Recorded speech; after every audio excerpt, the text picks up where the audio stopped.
If we turn our backs and spit in his face, is God still gonna bless the USA?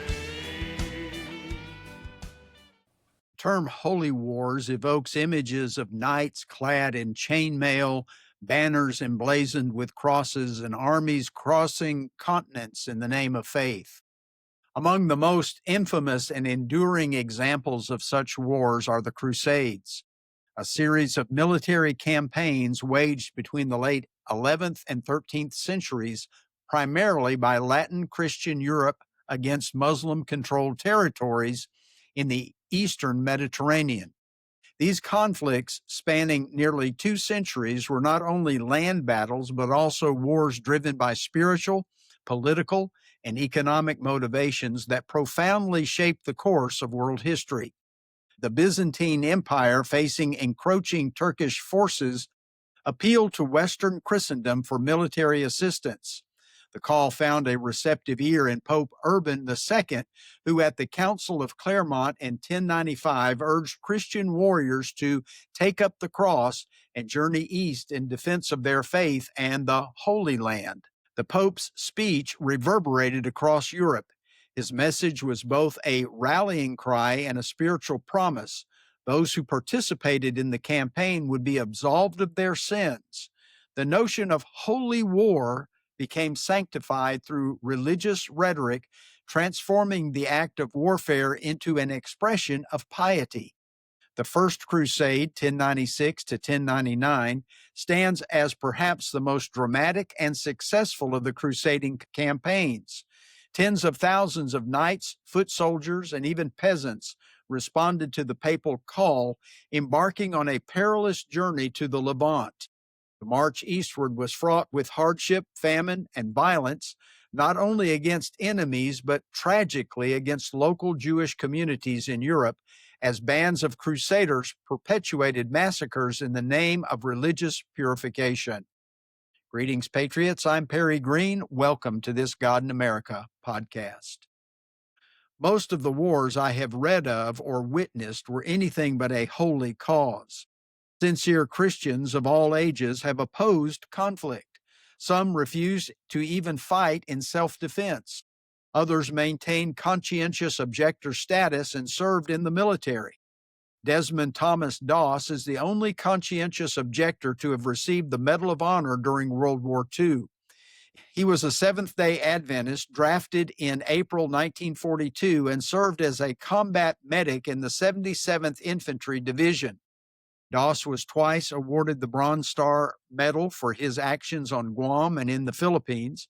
He gained lasting fame for his heroic actions during the Battle of Okinawa, where he single-handedly saved about 75 wounded soldiers trapped on Hacksaw Ridge under intense enemy fire.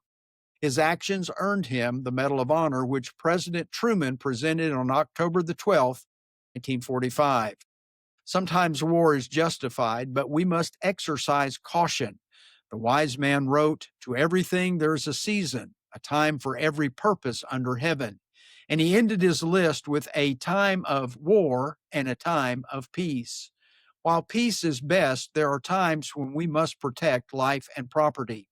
When facing the British at Lexington, Captain John Parker reiterated that the Americans were to fight a defensive war and said, "Stand your ground. Don't fire unless fired upon, but if they mean to have war, let it begin here."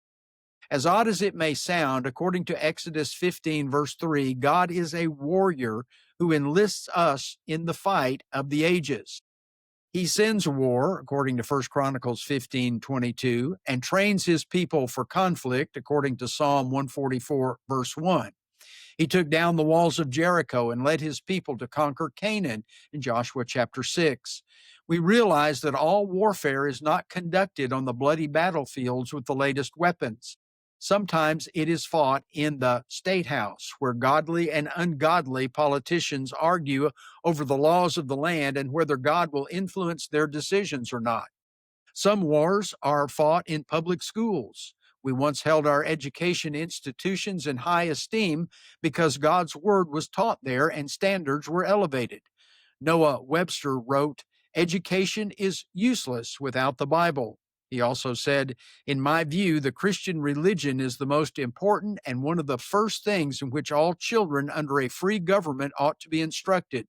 No truth is more evident to my mind than that the Christian religion must be the basis of any government intended to secure the rights and privileges of a free people." Sometimes war is fought in the church house, not over the color of the carpet, but whether the congregation will serve God or men. As we engage topic after topic, we begin to see that the holy wars we fight center on the spiritual issue of God versus evil. Paul described it as a spiritual warfare in Ephesians 6:10-20. Well-intentioned Christian people have supported questionable carnal wars, many of which have been proven unjust. There is a war that none of us escapes, the war for the souls of nations and people. We volunteer for one side of the conflict or the other. We can serve the holy God or the unholy little g God. The choice is ours. We don't have the option of conscientious objector status in this war. As Jesus said, "He who is not with me is against me, and he who does not gather with me scatters abroad." There may be times of earthly conflict when duty calls for us to defend ourselves.